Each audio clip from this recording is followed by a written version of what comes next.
So I've been playing Black.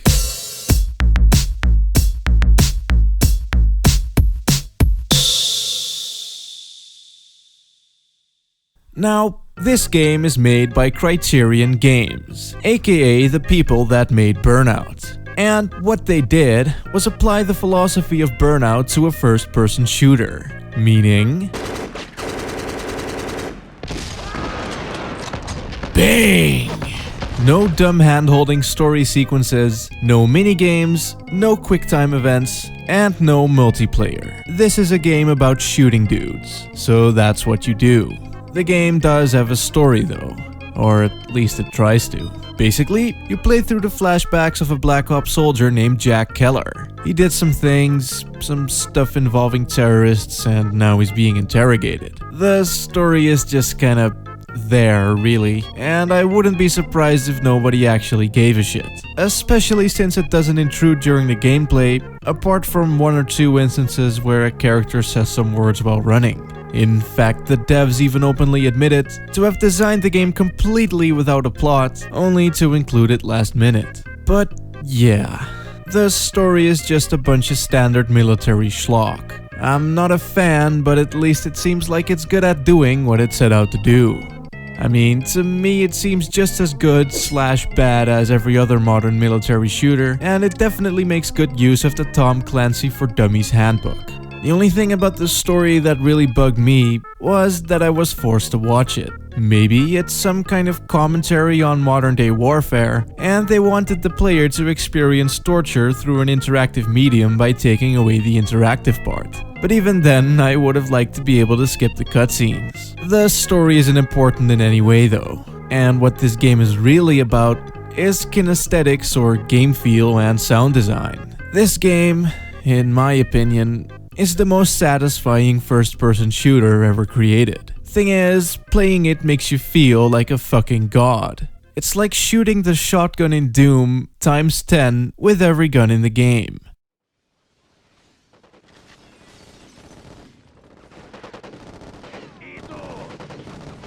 With every shot you fire, all enemies run for cover. Everything made of glass shatters. Every bullet hitting the wall causes dust to fly everywhere. Everything explodes.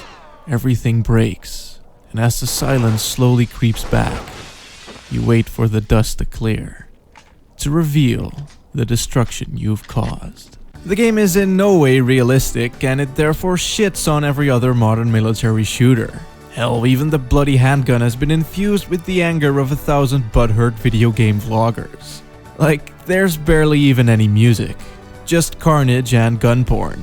And even though I know a term like gun porn is usually applied to the more realistic shooters like COD, I feel like the term is more applicable here. Cause all it is just an unrealistic, in-your-face glorification of guns and violence. The guns are much bigger than your average gun, and all the sound is exaggerated as well. It is, very literally, gun porn.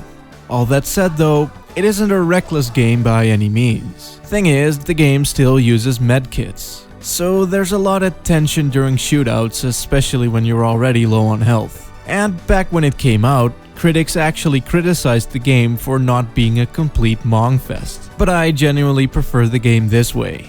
I mean, the game isn't necessarily hard, but you will die rather quickly. So running around guns blazing like an idiot will get you killed before you can say... And if anything, it only made the game more immersive to me than it would have been otherwise. Like, because of death being a constant threat, you're being forced into kind of a stealthy approach, only to emerge when ready in order to blow everything to shit. There's even a couple of levels in the game dedicated to stealth entirely, and these are actually among my favorites. Because that excellent sound design I mentioned before really shines in a completely different way during the stealth levels. Thing is, every sound you make makes an impact one way or another, and it works extremely well to create the feeling that you're sneaking around. However, the AI sadly makes it so that stealth doesn't actually work. I mean, there's no real way to kill anyone without alerting any of the remaining soldiers. And sneaking past them won't work either, since they can practically see through walls and they'll keep shooting at your location once they spot you even if you sit behind something unbreakable. Like, the stealth in this game seems more like a way to simply create some quiet time in between shootouts, which in my opinion will always be a better way of doing that than by turning the game into a walking simulator. Still, the game certainly isn't perfect.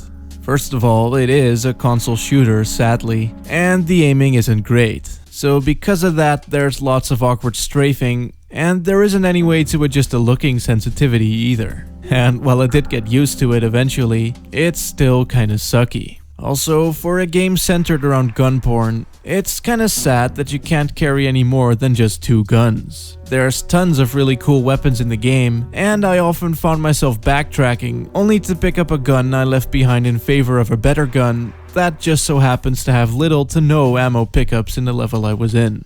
And last but not least, there's no jumping. Maybe this is just me, but I always feel really restricted when I can't jump in an action game. Especially when the game in question does have a lot of waist-high walls and fences that you now need to walk all the way around. Anyway, the game is available on Xbox Live, which is probably a better way of playing it than what I did. I just don't own any Splox consoles and I doubt I ever will, but if you do, I would highly recommend you play it there rather than on the PS2 because of better graphics and stuff. Although the grit that comes along with using component cables does add to the experience a little. I guess, maybe, probably not. Either way, this is my favorite FPS. A spiritual successor was made, called Body Count, but it got completely torn apart by critics, and quite frankly it doesn't look nearly as good judging from what I saw on YouTube. So I have no interest in playing it really. And in some ways, I think that this game works best as a one-hit wonder.